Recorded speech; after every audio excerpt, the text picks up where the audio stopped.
Today we're going to look at how to use the Desmos Graphing Calculator and Scientific Calculator. So first thing, you would want to go to desmos.com, and then you will see here Graphing Calculator,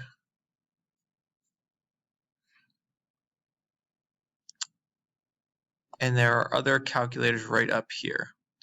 So really for this course you'll probably only need the graphing or scientific calculator. If you want to do the scientific calculator, you can just press this Math Tools scientific calculator, and then you can type in, do whatever you need in terms of the scientific calculator. Here are your exponents, there's the absolute value, your roots, sine, cosine, tangent. Alright, so that's how you would use the scientific calculator. The real powerful tool in Desmos, however, is the graphing calculator, so that you can find that right there. And this side is where you're going to type in your equations, and then the graph will show up on this side. So let's just say I want to type in y equals 2/3. So I press 2, and then your slash, which is like the question mark key, 3, and then to get out of that denominator, notice it does pop up looking like a fraction. To get out of that denominator, you just press the arrow over, then x, and let's say -4. And so we entered that equation, and notice it pops up. And if I want to change that equation, I can always just delete and put whatever I want. So I could put +2. And you can change the equation however you want.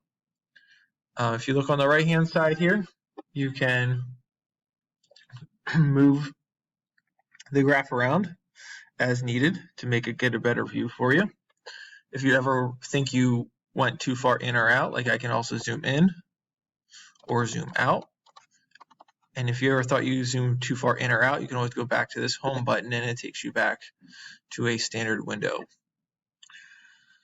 Other things you can also do on Desmos is you easily find the X and Y intercepts. Remember, X-intercept is where it crosses the X-axis. So as long as I touch and click where it touches the X-axis, I click, at a point comes up and says it crosses at -3, 0. And I can also touch and click at the Y-axis for my Y-intercept, and it tells me it's crossing at 0, 2. If I wanted to, say, see where two lines intersected, or two graphs intersect, I could then just go down here and click another equation. So I could say y equals, let's say, x squared plus 2. So to get x squared, I'll do x. And then to get the exponent, you have one of two options. You can either press the shift 6, which gets you the caret, or you can also pull up your keyboard, and that's squared, or that's other exponents that you can use. I'm just going to use shift 6 for now, x squared. I'll do -4.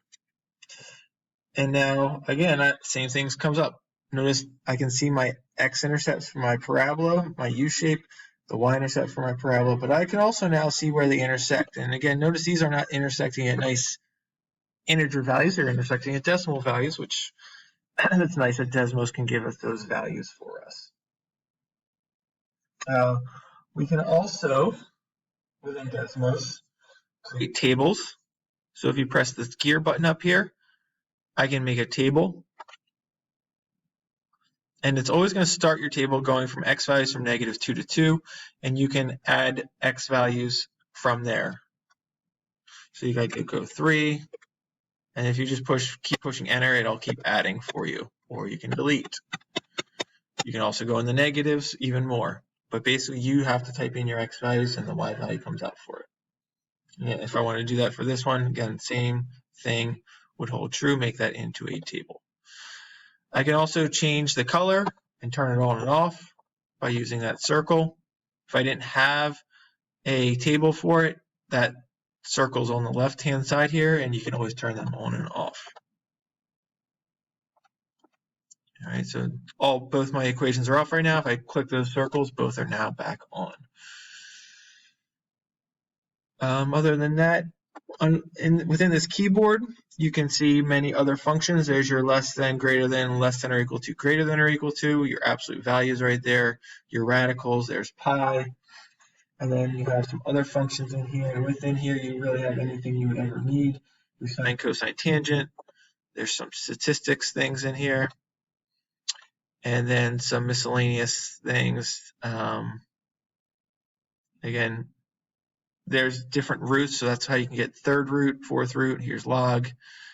But basically, if you can't find it on the main keyboard, go back into this functions and you should be able to find it within there. Last thing, look at quickly is this wrench. Sorry, it's a wrench. And this is how you can change things such as how you want your axes to be labeled.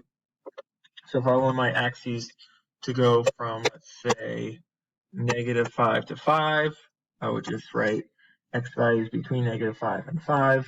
If I wanted to go by ones, I could put a step of 1 in there, or I could go by twos.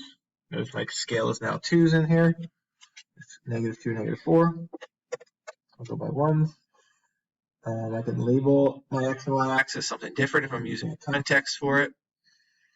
If I want my y values to be, my y-axis to go from something else, I could go, say, -8 to 8, something like that. I could do that. I could also make sure that they're squares instead of rectangles, so I could presume square.